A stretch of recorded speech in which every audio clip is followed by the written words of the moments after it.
Hello, it gives me great pleasure to have you with us at the graduation event of season 11 of Anita's Attic. 8 years ago, when we started Anita's Attic, we had hoped to be able to create a group of writers who would understand what it was to be a good writer, to be able to channelize their creativity to tell stories that were both meaningful and relevant to the times we live in. This year, season 11 has come up with a wonderful piece of writing, a piece of collaborative writing titled #White Kurta Girl. As a mentor, I have always sought to be able to fine-tune the talents of the writers who come and work with me at Anita's Attic. And nothing gives me greater joy than when I see them able to bring together all their learnings from the 12 weeks that the course consisted of, and to be able to use all of that learning in a piece of writing that they create. 12 people living in different parts of the world, 12 people who have to be able to manage time zones, work and family pressures, 12 people who have decided that writing is probably one of the most important things that they will ever do in their lives.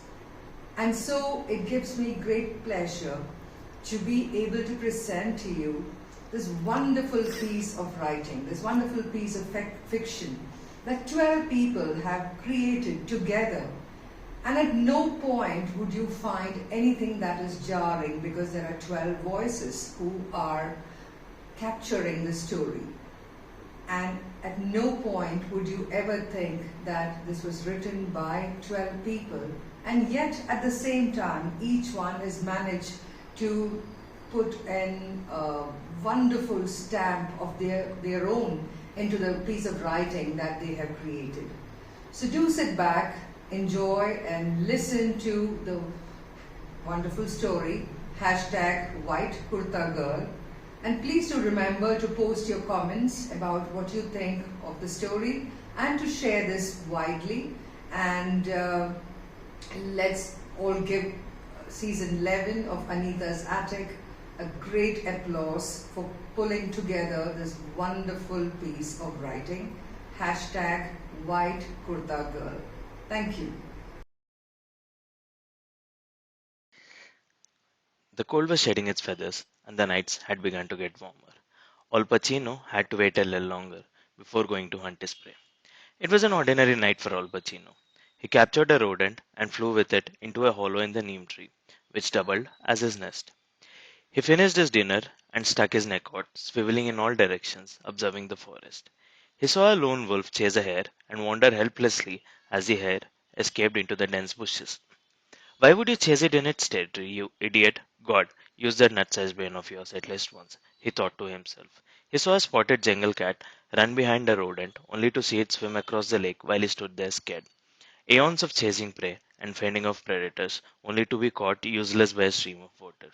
Years of living in the forest, yet you can't see when the prey is leading you into a trap. He then realized why he called them nocturnal idiots, who lacked the wit and skill to grab a quick bite. It was an ordinary night until he eased into his tree hollow, bored and swiveling his neck in all directions to see a drop of wet. He heard something. It sounded like a large animal running across the forest. With a distant hope of seeing a clever predator, he tilted his head. What he saw completely perplexed him. It was a human running across the forest, drenched in sweat. Al Pacino had never seen a human before at this hour. There were plenty of humans during the day when he mostly slept. He heard various animals hoot about them, mostly the awful food they left behind.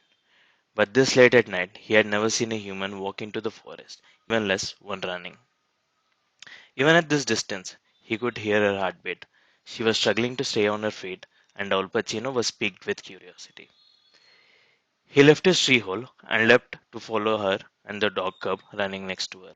His wings spread apart as he glided through the air, barely flapping them. The twigs snapping under her feet and the crunch of leaves were overshadowed by more footsteps. He saw a group of men following her. He had seen many a fawn detach from the herd and wander off into the territory of wolves to know what a chase looks like. And this was exactly that. As the pack of men chased the lonely human fawn, he watched attentively. He wanted to know whether, for once in his life, he would see a predator use its intelligence to capture its prey. It seemed more unlikely as the fawn was panting heavily and losing pace with each step. The dog cub accompanying her tried to stand against the pack but was brushed off with ease. He saw her pick up something from the fur around her legs and touch it before pushing it against her ear. This is Prakriti. I'm at a diverse forest they're going to chop down. Everyone is involved. If I don't survive the night, all the evidence is on an FTP server 192.16. Her hooting made no sense to him.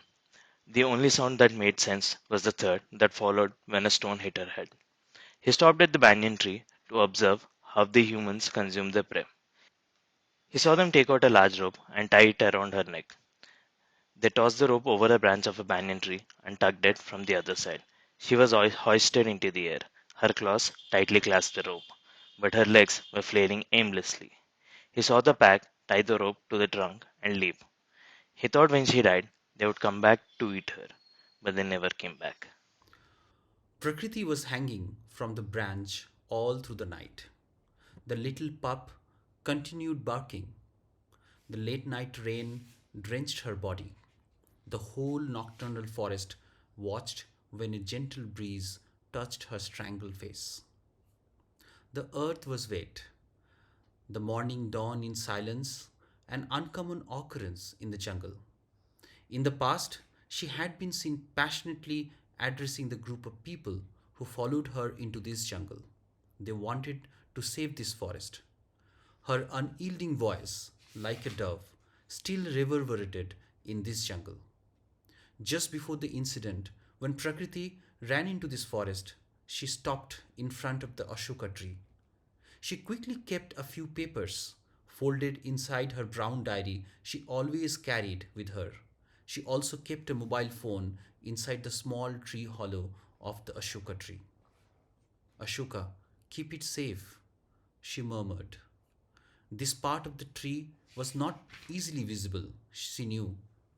Ashoka turned one of his branches and hit the tree hollow as much as he could. Prakriti smiled for the last time. The footstep came closer to her. The official came early in the morning. They were in a hurry. They took the body down from the branch, but a few more people emerged from the forest and stopped them just when they were about to leave. There was a quarrel between the officials and the local people. When the officials were trying to take Prakriti's body, local people protested. Their protest grew louder, then transformed into a surge of wrath. Some conversed fervently, others sought solace in solidarity.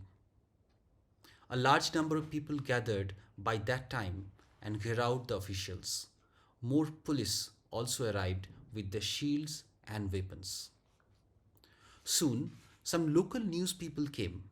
They interviewed, and some of these videos went viral. When Prakriti was alive, and she and her team were working tirelessly to protect the forest from being converted to a palm tree plantation, no news media had come forth to spread the word. But this time was different. This was a breaking news, an opportunity to cook up a big story to boost their TRP rating. News agencies struggled to get their OV vans into this forest. The reporter of each agency cried hard to claim that they were the first to report this incident. One of the vehicles, adorned with the satellite communication instruments that could live stream each moment of the protest, got stuck under the leaning branch of the Ashoka tree. The van could not move forward. The reporter jumped into the top of the vehicle with her microphone. She kept shouting from the top of the bus to draw the attention of the protesting people, while the cameraman tried to get the best angles. A journalist was interviewing a man among the circle of onlookers. The man was tall and lean. The camera captured the dialogue. Will you continue your protest? The reporter inquired. Until our last breath, came the response, echoed by the crowd's rallying cries. But the forest law is already passed to convert this place into a palm plantation. No law can be above our lives. The words evoked her memory. We must safeguard the last few patches of our forest. And this time, we are determined. A crescendo of approval rippled through the surrounding crowd. Prakriti's death will not go to waste. Their chorus resounded, hands raised high in honor of her. Long live Prakriti. The crowd echoed their firm resolve. Gradually, the sun set. The media vans were happy with the footage they got for the day. There were some protesters still around. The old Ashoka tree stood tired like the rest of the forest. But he was looking for a perfect opportunity, as he knew he was keeping some secret inside his chest. The tall man, whom the journalist was interviewing few hours back, was sitting close to the Ashoka. Ashoka thought it was the perfect time. He moved his branches. The hollow on the trunk of Ashoka was visible. The tall man was initially surprised, but then he saw something he was not expecting. The tall man had worked with Prakriti before and actively took part in saving the forest. He could identify Prakriti's brown diary inside the tree hollow of the Ashoka. Anu and Ani were up and about with the first light of dawn, chasing each other on the branches of the lush, tall trees. Suddenly, a sharp, repetitive, metallic sound pierced through the silence of the forest and seemed to grow closer and closer. The squirrels quickly hid behind the thick foliage. Soon, two yellow boxes on wheels with great tails of fumes came in rattling and rumbling. Looks like it's slowing down. Let's see where it stops. Come on, Anu. The bus came to a veering halt at a clearing near the edge of the forest next to the new palm plantation. The banner that hung from the windows of the bus read Field Trip Class 11. The shrieks and squeals of the boisterous teenagers filled the air as they stepped down from the yellow boxes one by one. Now, children, listen. The teacher gathered everyone. Trees are the lungs of our planet, and this forest is one of the few thriving ecosystems in the world noted for its exceptional biodiversity. The pamphlets distributed earlier give you the list of endangered species found here. There is a nature trail to your left. Walk in groups of 5. Peer mentors supervise your respective groups. Take notes for your EVS project and report back here in an hour. Ma'am, can we walk with you? The teacher nodded, beckoning to Arjun, the secretary of the Eco Club, and 3 of his friends. Ma'am, if forests are so significant, why are they being replaced with palm plantations worldwide? The teacher took a deep breath. This is a very good question, the answer to which brings us face to face with some uncomfortable truths. You see, Arjun, almost every part of the palm tree has commercial value. Take dates, sugar, palm oil for instance. Your biscuits, chocolates, chips, and even ice cream contain palm products. Palm's fiber and wood reduce dependency on plastic and is used widely in construction and also to make things like baskets, disposable plates, and cutlery. Pushing his glasses up his nose, he turned towards the teacher with a quizzical look. Then palm plantations are good, right, ma'am? Not everywhere, Arjun. You see, when humans begin to value nature only for its utilitarian benefits, it becomes dangerous. Palm plantations are good, but they are a poor substitute for the native tropical forests. Then how did this palm plantation come up here, ma'am, near the forest? That is a growing concern, Arjun. I agree that palms are useful, but they should be diverted to areas of low ecological importance. But then again, we should ask ourselves how much nature are we going to manipulate for our own selfish needs? Correct, ma'am. At this rate, wilderness will soon cease to exist. Let's hope that such a day never comes, Arjun. Okay, then you carry on. I'll join you in a bit. I need to rest my feet. Make sure that everyone assembles back on time. The teacher sat down under the cool, inviting shade of the neem tree. Arjun and his friends continued walking down the trail, unmindful of the fact that their packets of chips and biscuits were being closely eyed by a pair of hungry squirrels. Bhargat was surrounded by white. He looked down. Suddenly he was standing in a deluge of black tar. Tar was flowing up, ring by ring, engulfing the Bhargat. He tried holding the flow, limbs and branches flying from drowning in the pool, claiming him as if quicksand. He was buried.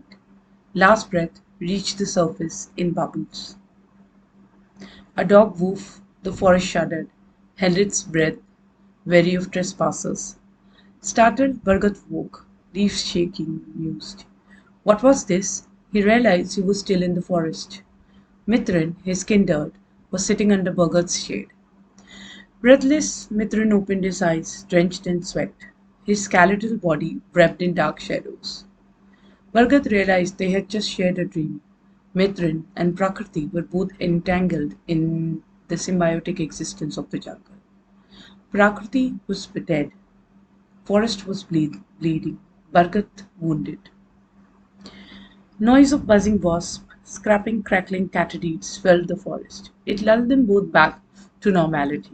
Alerted by an echoing laugh, Bhargat thought, shouldn't the beds check? Did they not hear the trespassers on their sonar? Let me send a spy then. South of the immense Bhargat, Ali snooped on his teacher under the neem tree. Satisfied, he gathered everyone in a semicircle to conspire in muted tones. Okay, so let's go deeper. Man gulped. Are you crazy? It is dense. Arjun rubbed his palm. Fascinated, he spoke aloud. Why not? There is an old banyan tree spread across acres. Quite famous too. I can base my project on this. Hashtag the old banyan tree. Ali shushed him. Shh, we are talking about the other news. Ronit lowered his voice. Arjun, the tree is quite famous as hashtag the buried banyan tree where the dead activist is found hanging. Man did a wide-eyed 360-degree turn as if expecting a ghost. Arjun suspected them of playing a prank on him. What? Are you joking? He looked at their faces one by one. They seem earnest, he thought. Shocked, then scared, Arjun reconfirmed. What do you mean by hang? Ali revelled in conspiracies. It is a murder. Ronit and Arjun both shouted. Murder? At once Man pulled Ronit's sleeve. Round bulging eyes fixed on the ground. He whined. Guys, please, it is crawling on my shoes. A shiny snake scaled, mud colored snake was crawling on Man's shoes. Arjun squeezed Man's arm hard, mumbled. Do not blink. Do not even breathe. Is it dangerous? Ronit whispered. All the 8 eyes now locked on the snake, who was slithering away fast. Arjun released a breath. Oh, it is a Europelted. Harmless almost. Ronit, Man and Ali turned red, gawking at Arjun, anger chasing amazement on their faces. Sheepish, Arjun rubbed the back of his head. Oh, I have to save this snake. It is beautiful. He pointed towards the snake's trail. Let's follow it. Terrified, Ronit yelled. Something leapt on him from above. He dropped his packet of chips. A monkey grabbed the packet. Ali laughed. Rule number 1, look down. Rule number 2, look up. Rule 3, look both sides. Otherwise, next, it might be a cheetah. Or could be a rabbit if you are lucky. Leave him alone. Let us follow the snake. Arjun was hopping on his feet. Are you asking us to follow the snake? Brows furrowed, Ronit asked. Yes, Arjun replied. His friends shook their head, but joined him. The snake crawled on one of Bhargat's branches. It coiled itself, raised its head, and hissed, Younglings are here. Margat swayed. A flame-throated bulbul shrieked. Mithrin stood up in an instant, saw a flash of blue shirt behind the ashok tree. Being a forest officer, he was up to date about the field trip. Four teenage boys in school uniforms shoved each other out. He stared at them, then questioned in a stern voice, "Boys, why are you all here? It is off the trail." Nervous, they spoke on top of each other.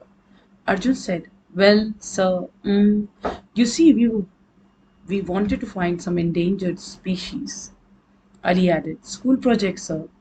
Man murmured, "Ah, yes, we also wanted to see the burger tree." Mithran regretted his sternness from before. He relaxed his stance. "Kids," Mithran pacified them. "No need to worry. I'm the forest officer here." Mithran ventured. He paused. His hands felt empty. Then he remembered he should shake their hands. "Okay, okay, yes. So, if you want to make projects, why don't we start with the ancient dragon blood tree here?" Mithran wanted some action to take his mind off things. Man googled the dragon blood tree. "Wow, how did it get here? Why is it called the dragon blood tree?" Mithran patted it with love. "Some migrating starling would have carried its seed. Must be a long journey for a short bird. This tree, which bleeds red, grows only on Socotra Island. Very few left. Very few indeed." Arjun asked in a gentle voice, "I can see special plants and living beings near the Bhagat here, sir." "Yes, yes, that. You see, a tree is a cocoon that provides and shelters animals, birds, funguses, everything that breathes in its microcosm." Mithran's face darkened and eyes turned big. Ali noticed his expression and questioned, "Is something wrong, sir?" Ronit turned his head and saw equipments not far off, queried, "Why are these saws and machines here?" Mithran looked at them with empty eyes and muttered, "Well, it is your last trip to this forest. Soon there will be a palm plantation here." The children looked around at the huge burgat with aerial roots touching the ground. To them, the jungle was a fascination. This dream was dying, an unthinkable end. They all looked at Mithran in shock, reflecting on what the forest is for them. They could not frame their thoughts. Chanchal followed the four students deftly, leaping from one branch to another. Scratching his khaki brown fur, he wondered what these man boys were doing in his home. Greed loomed in his eyes, and his mouth drooled in anticipation as he relived the feast on their packet of chips. What else would come out of their bags to savor? He mused. He identified the forester Mithran's face, devoid of color, as if a hovering darkness had sucked his spirit. The corners of his mouth turned down, and his cheeks hung low like stretched out rubber. No time for pranks, he thought. Swishing his tail as he nearly turned his back, a bright light blinded him abruptly. Opening his squinted eyes, he traced its source to a phone in Ali's hands. Fascinated by the shining piece, he climbed down quietly. The next moment, the terrified screams of the students followed, with the object smashing on the ground. Mithran's forehead curves grew deeper, like the ripples on the banks of a river. His booming voice went up a notch. "Chanchal, behave yourself. It is not your food." Startled by the chaos, Chanchal climbed up into the tree. He wondered how he could frighten anyone when he was himself petrified. He flashed his pearly teeth and jeered at the crowd. "Calm down, Chanchal. These students are friends of nature. They can help us. I can't bear to lose you again." Mithran's voice trailed off.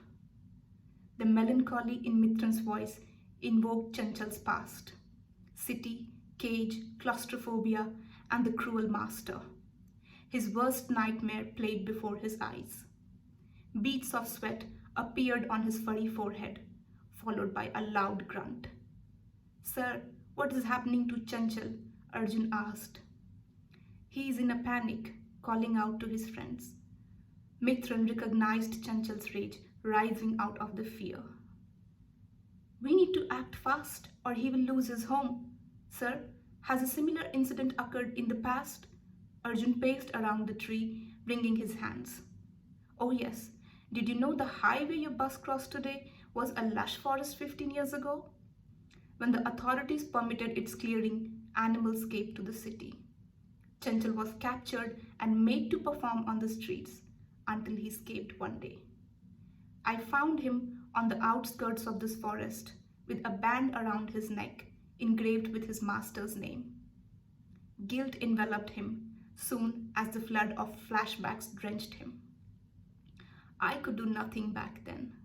The animals will be homeless again. Only a miracle can save us. Tears welled up in Mithran's eyes. Suddenly, he appeared older and frail as he looked at the bleak eyes around him. Sir, let's keep in touch. If only we had a week, we could have raised our voices and organized a mass movement with our contacts. Arjun stepped forward and reached for the back pocket of his jeans. What is your phone number? The crowd left the forest feeling helpless and anxious about its fate. 2 hours later, Chanchal woke to the rumbling of the wheels approaching the forest. 5 men exited a jeep, inspected various butchering equipment, and smoked beneath the banyan tree. The tobacco smoke filling the air conjured up his master, who used to puff contemplatively on his bidi. Tomorrow morning, first thing, be on time. A man sat behind the wheel. He dropped his cigarette on the ground before he drove away. Chanchal grabbed the still-lit cigarette and put it between his lips. He saw the tip of the cigarette burn crimson red, unaware of the idea he had instilled in the mind of Palash.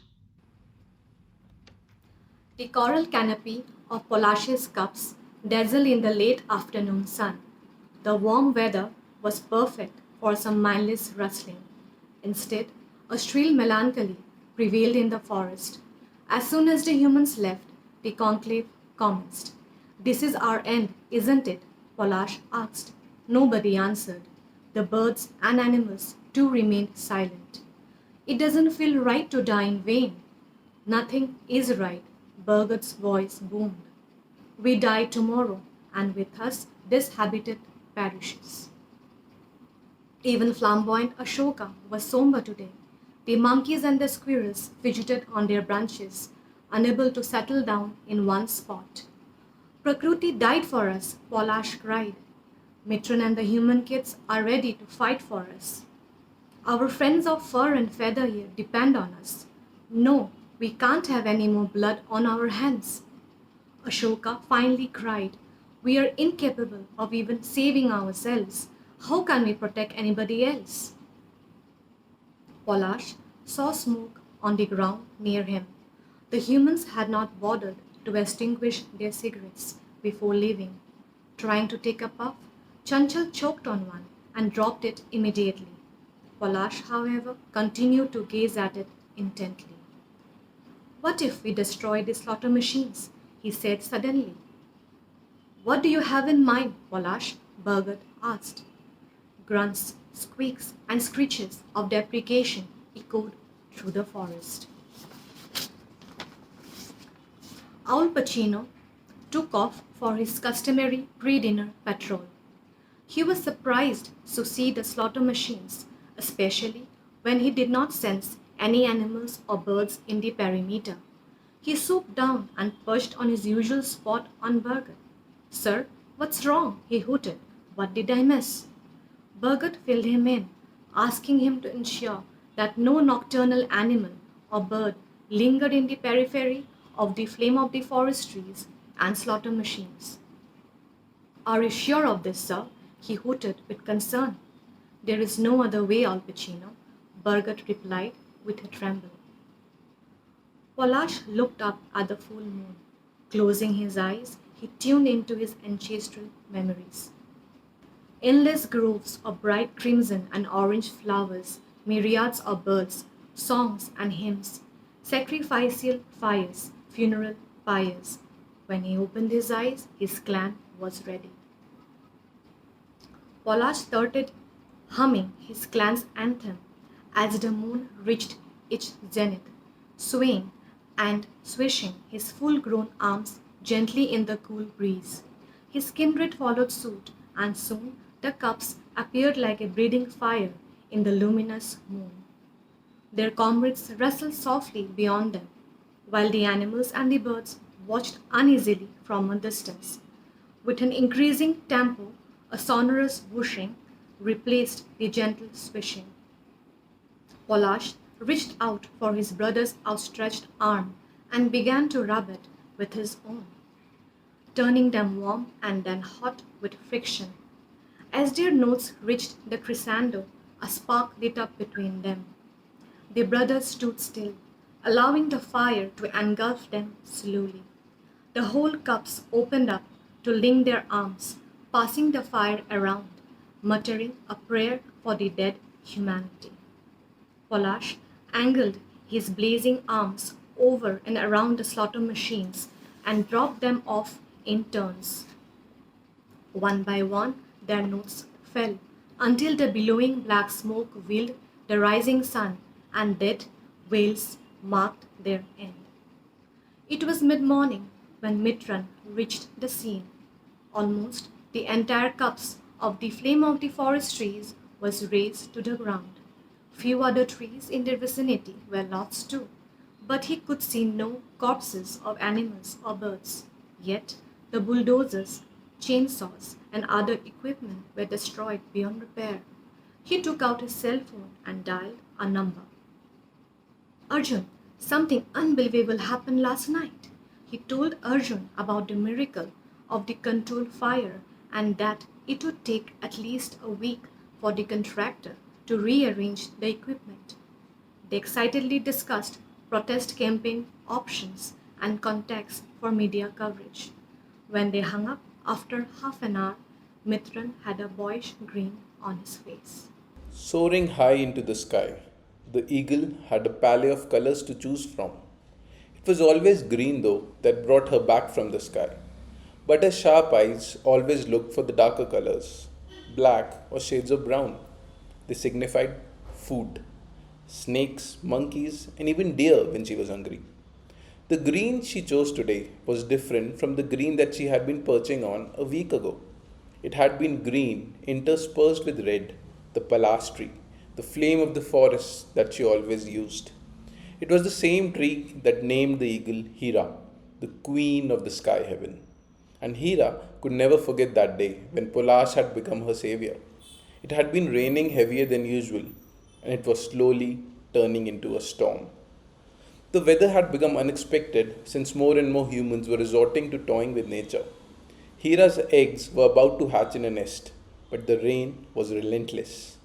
As the nest was about to fall to the ground, Polash broke its branch underneath the nest, so that although the nest fell, the eggs weren't destroyed due to the branches beneath it. They were still safe from the storm under Polash's shade, who had sacrificed its arm for the eaglets. But when it came to humans, Hira found that they were the opposite of nature. They did everything for their own well being, no matter the cost to others. They'd always destroyed the habitat where Hira's ancestors lived, and now they were after this conclave.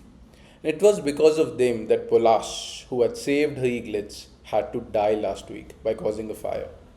Hira did not choose a tree to sit for a week as a mark of respect to Polash, choosing to sit on the ground instead. But she still couldn't see the reason why Polash sacrificed itself. Expecting anything out of humans was a folly. Today, there were more colors in the forest than Hira would have preferred. Her eyes never missed a thing, which was both a boon and a curse. Hira knew last week after the fire that the big slaughter machines, which were the same color as fire, would be back. She had seen the dejected look on the humans, which was soon replaced by a look of determination, which more often than not meant an impending doom for nature. And now they were back. Big machines with humans bearing the same look that Hira knew too well. It was the same look that she bore after she had seen a snake and locked her eyes on it. But just as the fire colored machines were beginning to spread, they arrived. flocks and flocks of humans. They had a look of tenaciousness that was similar and yet different than the ones on the people's faces a week ago. Hira couldn't make out why it was different though. Although she had never been a fan of groups, choosing to always fly alone than in a convocation of eagles, these many colors seemed like a good change. There were groups which were wearing exactly the same outfit, colors like dark grey and dark red, which Hira herself preferred. In order to get a better view, and also out of fear for her life with so many humans, she flew and sat atop a sal tree. Why were there so many humans and the different versions of size at the same time in the forest? Had all of them come to witness the death of this conclave? As if in answer to these thoughts, Hira immediately noticed that humans with the slaughter machines looked confused, angry, and exasperated. Some at the front of the other groups were shouting and protesting. They bore a look of certain resolve, with their hands clenched and turned into fists. Hira realized why the expressions were different. It bore no malice. It was the first time Hira had seen humans acting without their own interest. They were talking about saving Chanchal, Anu, and Ani, about not stealing their habitat from them. They were aware of their own mistakes. Polash's sacrifice had worked after all. Within the whole spectrum of colors, Hira thought her eyes never missed a thing. But today she realized there were things yet to be seen. Scampering among the young people that the eagle Hira had spotted from above was a little dog, a pup about the size of a monkey. Hira had seen him before. She remembered his brown and white spotted back and the way the pup's tail wagged as he would run alongside the woman, Prakriti, on her trips to the forest. Hira also remembered the pup in those terrible hours when Prakriti's body hung from a tree, how the animal fretted and barked and whimpered, turning his face upward to Prakriti with a perturbed expression. The pup's perspective was the exact reverse of Hira's. While the eagle glimpsed the forest from the sky, the dog knew the ground intimately. He had sniffed the earth, picked up sticks with his teeth, and curled in between banyan roots to sleep, where he felt protected. Before, Prakriti had been his protector. In the city, he had lived on the street until she befriended him, taking him into her home and under her care. "Come on, Scruffy," she would sometimes say as she grabbed her car keys. "Let's go where you can run around." Whenever she said that, he knew they were headed to the forest. He loved those trips in the car. She would open the window halfway, and he had grown just big enough to poke his face out and let the wind blow his ears backward. But arriving at the forest had always been the best part.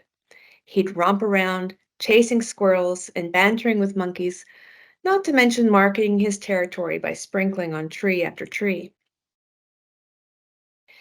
After that night, when things had gone horribly wrong, when the pack of men chased Prakriti and he was powerless to defend her, when she stopped calling his name and became still, and then was gone, the forest officer, Mithran, had been kind. He talked to the pup, stroked his fur, and fed him scraps of food in those very lonely days. And when those palash trees burned and the air was heavy with suffocating smoke, Mithran understood and made sure he was safe. But now, something strange and wonderful was happening. Hour by hour and day by day, the forest was filling with young people who were as friendly as could be.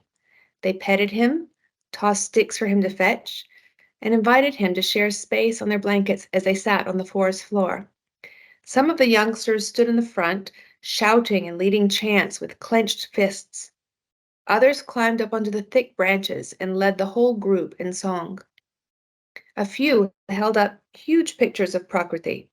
The pictures didn't have Prakriti's scent, but he was happy to see her face and the way he remembered it, smiling and with a zest for adventure in her eyes. These young people went home each night and returned faithfully every morning, their numbers multiplying. More and more of them, singing, chanting, and petting him. They said they wanted to protect the forest. They were young like he was, and he felt hope and joy in his very bones.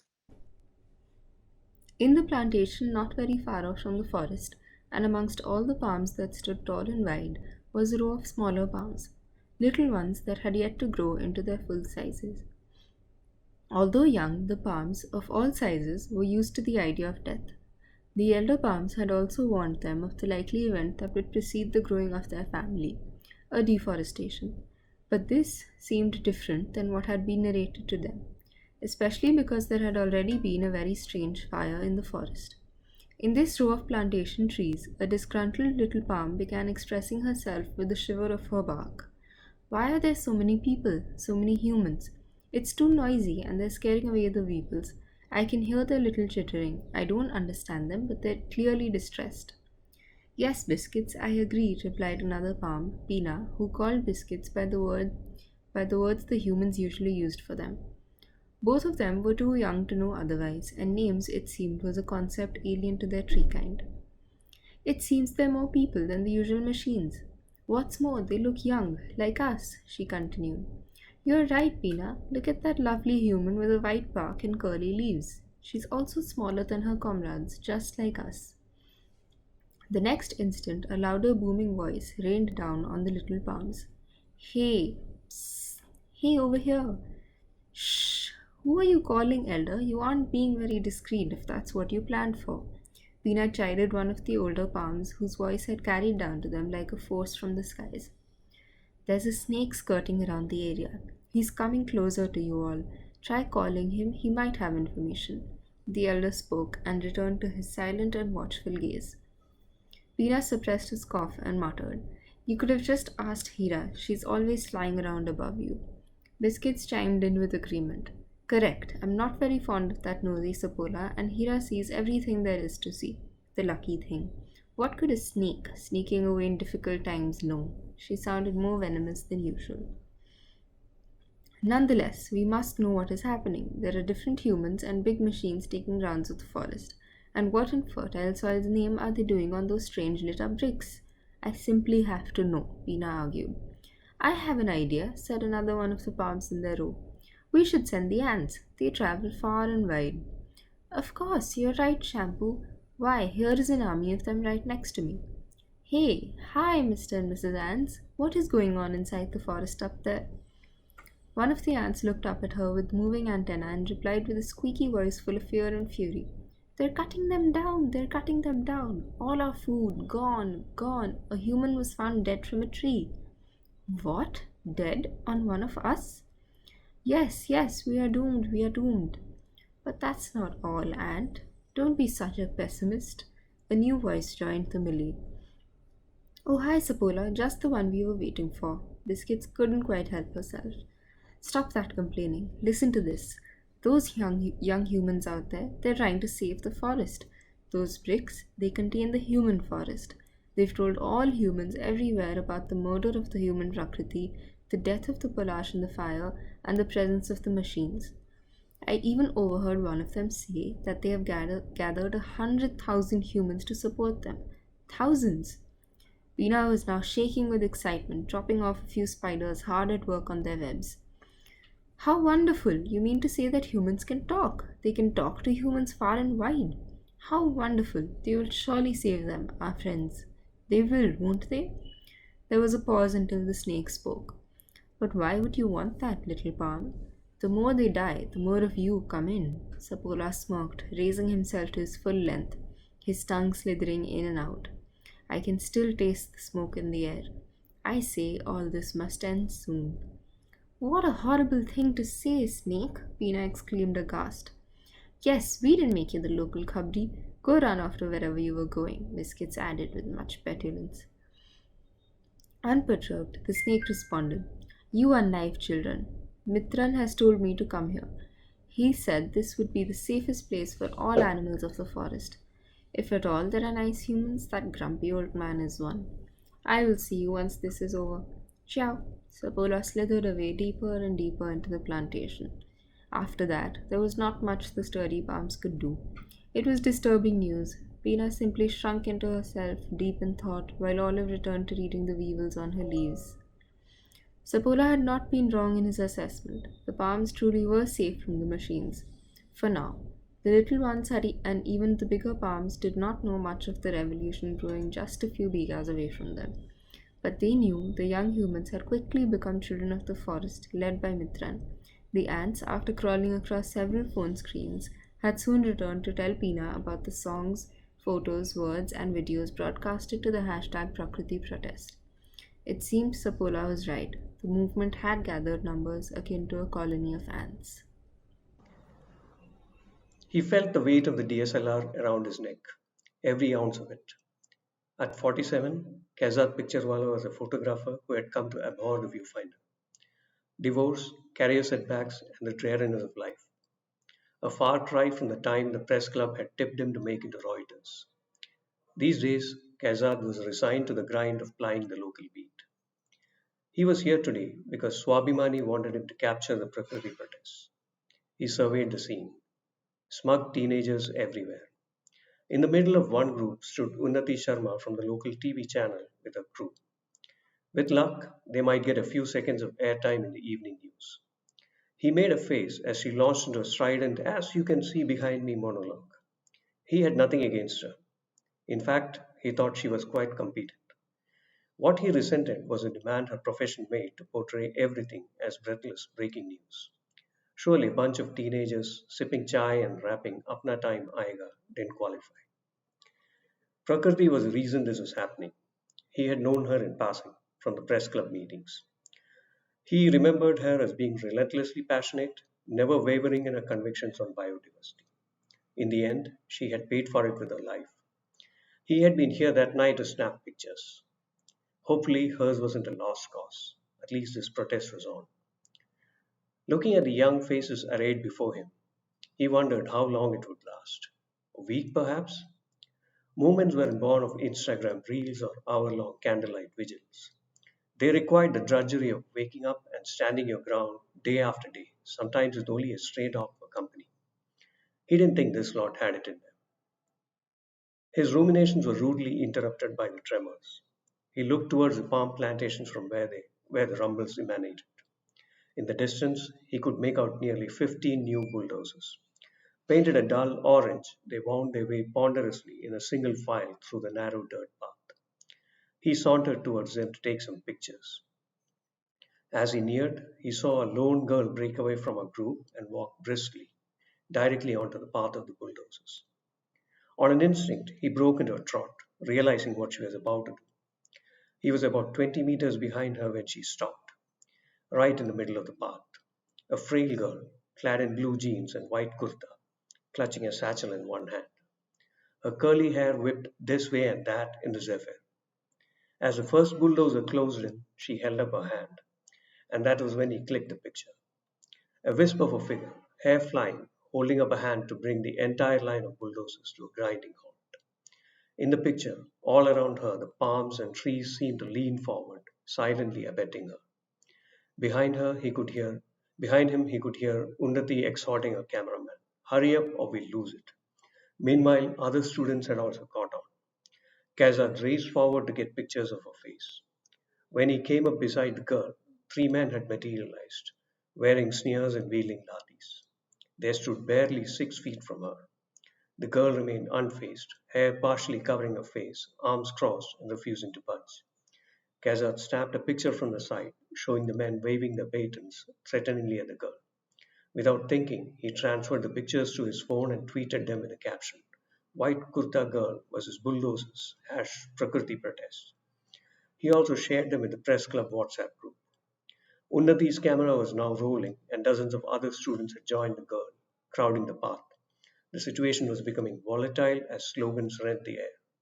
The Lathi wheelers withdrew in panic, and the drivers followed them.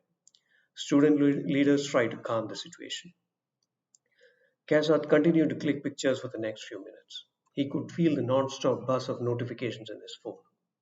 He saw Unnati stop mid-sentence to take a call. She looked at him as she was speaking. Then she ran up to him, still holding the phone, and said, "Picturewala, your tweets." And she gave a thumbs up. "We are going live on national TV. Now, good job." She gave an excited grin and jogged back. He paused to take a look at his phone. The hashtags "Girl versus Bulldozer," "White Kurta Girl," and "Prakriti Protest" were trending. His pictures had been retweeted nearly 100,000 times. The press club cronies were effusive. He felt a tiny sense of satisfaction creeping upon him.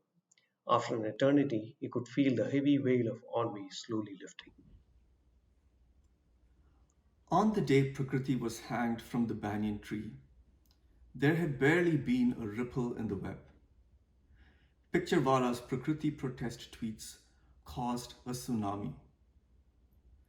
It was 10:45 in New Delhi, a seemingly cozy Friday at Paryavaran Bhavan. Officials in a meeting waited for a hot cup of tea. Something hotter was served, an email memo. There was a serious security situation outside. A guard was rushed to the front gates. Blocked traffic, a crowd of high school students. Guard blew a whistle. It drowned in the uproar. A girl in school uniform on the zebra crossing, still. With hands raised and opposite her, a bicycle dressed up as a bulldozer, still. Onlookers, on feet, scooters, cars, bikes, buses, clicked pictures, posted them online. Why aren't they at school? The receivers wondered. Meanwhile, at a housing complex in Hyderabad, a mother's WhatsApp group was puzzled about children's lunchboxes. Then one shared Instagram pictures of hundreds of students on tank bund, squatted on the road, lunchboxes open before them, empty. Chests swelled with pride as posts were shared on Facebook with the hashtag Tiffins versus Bulldozer. Fingers wiped wet eyes as they swiped through the pictures. Prayers were shared, silently, vocally, and through folded hand emojis. Prayers for prayers to be answered. The Environment Minister was escorted to the Kempegowda airport for his rushed flight at noon. He was glued to his phone, his brows twisted, but the corner of his eye followed the silent mob behind the security fence, surprised at their silence. His assistant leaned towards him and said, "Children from the deaf and dumb schools." The minister resisted looking, walked on, phone glued to face. Right before turning into security, his eyes darted to find the mob and stopped at a banner. "We can hear her scream." Hashtag white kurta girl. His eyes met the holder's beseeching, but didn't find the courage to respond. The minister boarded the plane, unobstructed, on time. On the flight, his mind was gheraoed by his thoughts. Phones rang at the High Court. Calls were answered, but prayers weren't yet. That afternoon, mockery wore black robes and white neckbands. Sometimes hushed behind closed doors, sometimes openly in cafeterias, and sometimes in offensive tweets referring to a forgotten movement of hippies hugging trees. A colonel in Ambala cantonment watched a YouTube video of the tableau in Delhi. The intelligence in the digital ether suggested 20 similar videos. He watched a shaky camera at pavement level capturing empty lunchboxes lined up to where the focus is just a blur.